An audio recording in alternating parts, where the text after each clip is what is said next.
Russian ball before. It will be the first of many. Oh, I do hope so. How do you like your dress? It's beautiful. I look like a traditional folk person. We all do. It's so different from the old uniform I used to wear back when I was at school. This dress is so colourful. Wait until you see the men in their hats, boots and waistcoats. And hear the glorious music. You've been so good to me, Uncle. I've been reading, playing games, and riding horses to my heart's content. If anyone deserves a break, it's you, my dear. Besides, your uncle loves to spoil us. Why else would he let me do no housework and set up my own lace-making school? Have you told him about the furniture shop you want to open? Not yet. I'm waiting till after reserving to catch him off guard. Looks like you won't be waiting long. I think the music's about to start.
Her father Gladys Long was only making a little money from teaching, which was just enough to help Joseph study medicine.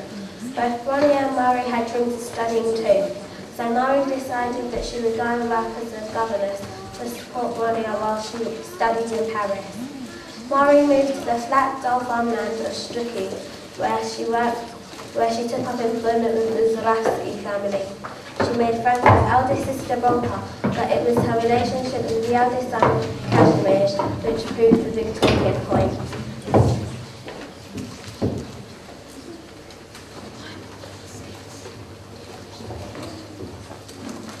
I don't know, Marie. These scientific equations are too hard for me.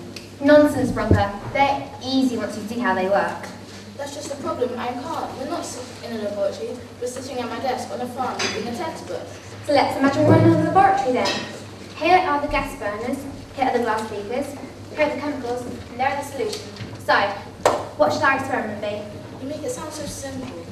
I've learned a lot from my father. His scientific knowledge is truly extraordinary. As is his daughter. Compliments will get you nowhere, Bronka. It's true. How many other people would be brave enough to set up a school football in our kitchen? Education belongs to everybody, whether they have money or not. I'm not the only one that thinks you're terrific, am I? Whatever do you mean? Come now, Marie. I've seen the way you and my brother look at each other. Don't pretend there's nothing between you. I have nothing to hide. We'll see about that. Here comes Kaz now. I apologise, ladies. Why interrupting? Only a confession. Really? Who's broken about him? No one yet, but maybe someone's about to make one. All right, Bronca, give it a rest. Come in, Kaz. We might as well tell her. Tell her? About us. Are you sure, Mari? She's more or less worked it out herself. So it's true. You and Cass are more than just friends. We have been for quite a while, Bronca. How wonderful. But when did it start? Who was who? Details. I need details. Well, it all started when I returned from Warsaw University. I believe it's mutual. Our courtship has been very discreet so as not to compromise my role as a governess. I understand completely, but you'll need to tell Mama and Papa at some stage. I know, I just don't know when. You need to find the right time. With Mama and Papa, I don't think there's ever a right time. Your parents both home tonight, aren't they? Of course, for supper. Well, then let's bite the bullet and ask them then. Over supper? That means I'll be there. I could give you moral support. I suppose we could. Let's do it together. That way they'll see how serious we are. All right, supper it is. Oh, how sweet. My brother, my governess, how romantic. I just hope no one gets indigestion.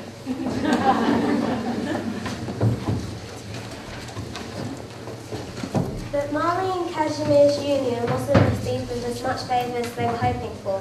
As soon as he had announced his intentions to his parents, he discovered how prejudiced they could be.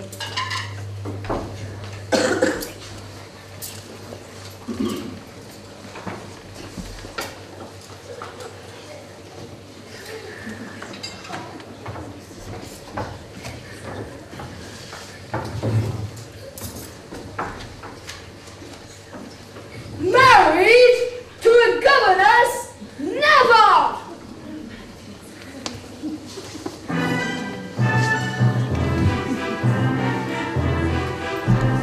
Say they're in love, good heavens above. They're both far too foolish and young. They say what they feel is perfectly real, but must put a stop to this poppycock by putting our feet firmly down. The sooner we declare the end of this affair, the sooner our dear son will not drown. She's a governess, he's a student. What an utter mess, so imprudent. There is no chance for this romance. This will be their final dance. She's a servant, he's a scholar. Whether fervent or improper, we must give this mismatch a shove. There's no future for this young love. They've only just met, or do they forget how little that they've been together? They've hardly spent time on this pantomime, and now they are talking forever.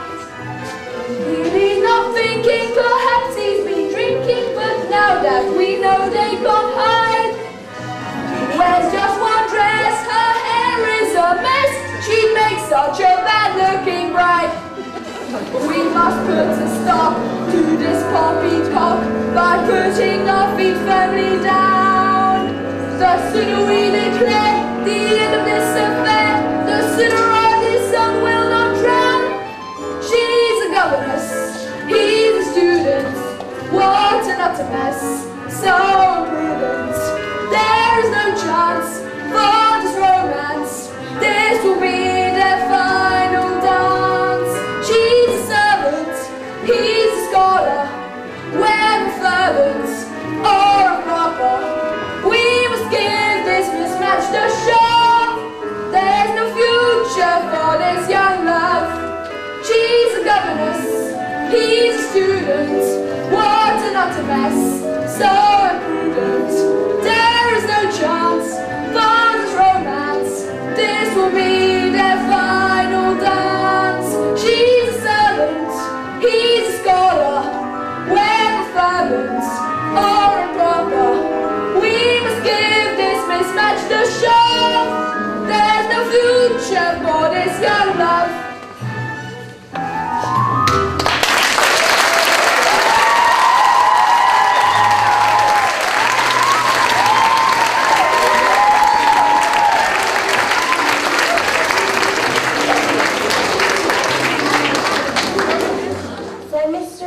Zaraski prevented Kazimierz and Mary from marrying. Devastated, Mary wanted to leave and rejoin her family, but had to continue in her position as governess because she desperately needed the money. In time, her fortunes began to change. A year later, her father was appointed director of a reform school and started to earn even more money. Even more exciting, Ronia finished her studies and wrote to her sister with the invitation of a lifetime.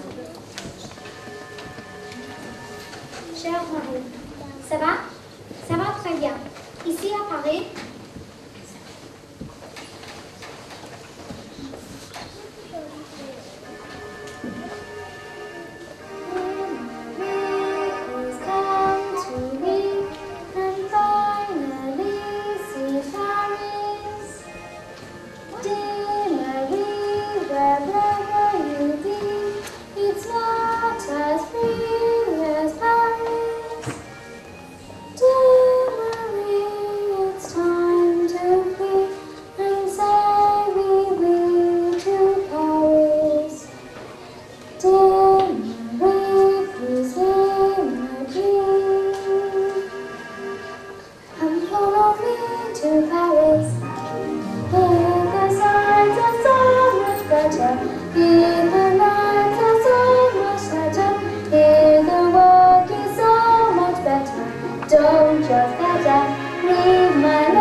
even a garden shed would do. That might be the best we can do. So, Mademoiselle, why magnetism? The attraction of two elements is always a great mystery. And you wish to solve it by yourself? Well, I'm used to working alone, but I know you're an expert. For anything you can teach me, I'd be pleased to learn. Come now, mademoiselle. I heard you're quite an expert yourself. Didn't you come top of your class in the salon? How's that pays off? It certainly does, but it still takes an extraordinary person to begin with. I suppose. Have I said something wrong, mademoiselle? No, monsieur, it's just someone else wants to call me extraordinary. A friend? Someone I haven't seen in years. Someone I love very much. I apologize. We must sometimes make sacrifices in this field. I myself have lost someone very close to me 15 years ago. I'm very sorry to hear that, monsieur. But that's in the past. I've come to the conclusion that all I have is right in this room. I understand. Love and science don't really mix. Yes, but the best we can hope for is Magnetism? magnetism. Yes.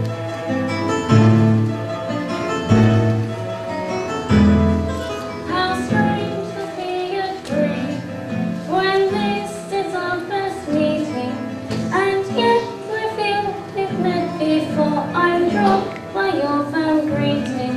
When two like minds do meld, who knows the end result? A mystery attraction is never once unfold. It's magnetism, and nothing can be done. The sheer precision of two becoming one. It's magnetism that's just the reason.